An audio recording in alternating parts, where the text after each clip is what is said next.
যখন মানুষ কথা লাগায় তেল মশলা মিশিয়ে লাগায়, পাঁচটা ঘটনাকে মিলিয়ে একটা ঘটনা বলে।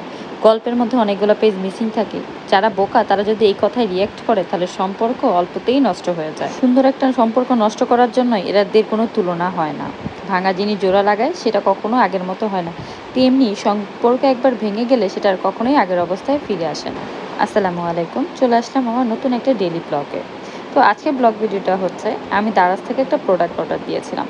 প্রতিটা মেয়ে চায় নিজের ঘরটাকে সুন্দর করে সাজাবে, নিজের রান্নাঘরটাকে সুন্দর করে সাজাবে, কিন্তু আমরা যারা ঢাকায় ভাড়া থাকি তাদের পক্ষে কখনোই সম্ভব হয় না ঘরটাকে নিজের মন মতো করে সাজানো।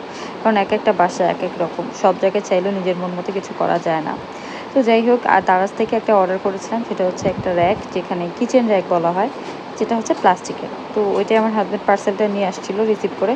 তো বাচ্চাদের নিয়ে কাটছিলাম। সবচাইতে বড় হচ্ছে আমার ছেলে মেয়ে দুইটাই অনেক বেশি এক্সাইটেড ছিল। ওরা ভাবছে ওদের কোনো কাজের জিনিস নিয়ে আসছি, তাই ওরা আমার সাথে বসে বসে পার্সেল ওপেনিং করছে। দারাজ থেকে আরও 2-3টা প্রোডাক্ট অর্ডার করেছিলাম। কথাই আছে, ভাঙা জিনিস যদি একবার জোড়া লাগানো যায় সেটা আগের মতো হয় না। তেমনি কিছু কিছু সম্পর্ক যখন নষ্ট হয়ে যায়, আপনি যতই আগের মতো হয়ে যাক, কিন্তু আগের মতো হবে না। সম্পর্কটা ঠিক হয়, কিন্তু আগের মতো হয় না। আমরা যখন কোনো কারো কাছে মন খারাপ থাকলে বা খারাপ লাগলে একটা কথা শেয়ার করি যে এই ব্যক্তির দ্বারা আমি কষ্ট পেয়েছি বা খারাপ লেগেছে, তখন কি করে ওই মানুষটা তার প্রয়োজন মতে অপর ব্যক্তিকে সেই কথাগুলো বলে দেয়। আর বলে তো শুধু না, তেল মশলা লাগিয়ে বলে, যাতে সম্পর্কের তিক্ততা আর বেড়ে যায়।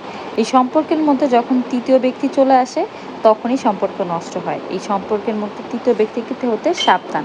এসব মানুষের কাজ হচ্ছে একজনের জন্য সাথে আরেকজনের সম্পর্ক নষ্ট করা।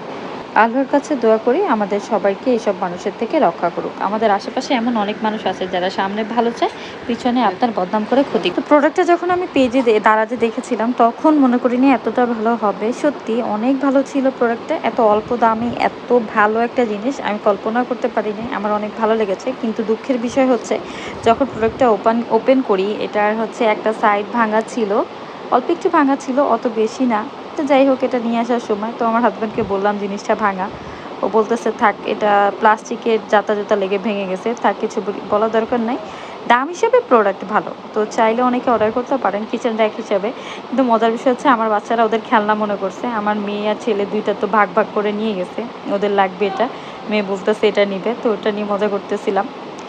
আপনারা সবাই সাবধান থাকবেন। কারো কথায় কান দেওয়ার আগে ভালো করে নিজের কানকে বলবেন কথাগুলো সত্য কিনা মিথ্যা, সেটা যাচাই আগে করো, তারপরে বিশ্বাস করো। এই যে আমার ছেলে, তার কাটি কাটি যেটাকে বলে ক্লে, ও এটাকে লাগিয়েছে, ও ব্যবহার করবে। তো আমি এই যে রান্নাঘরে নিয়ে গেলাম। আমার রান্নাঘরটা খুবই ছোট, আমার অনেক ইচ্ছা আমি রান্নাঘরটা সুন্দর করে গুছাবো।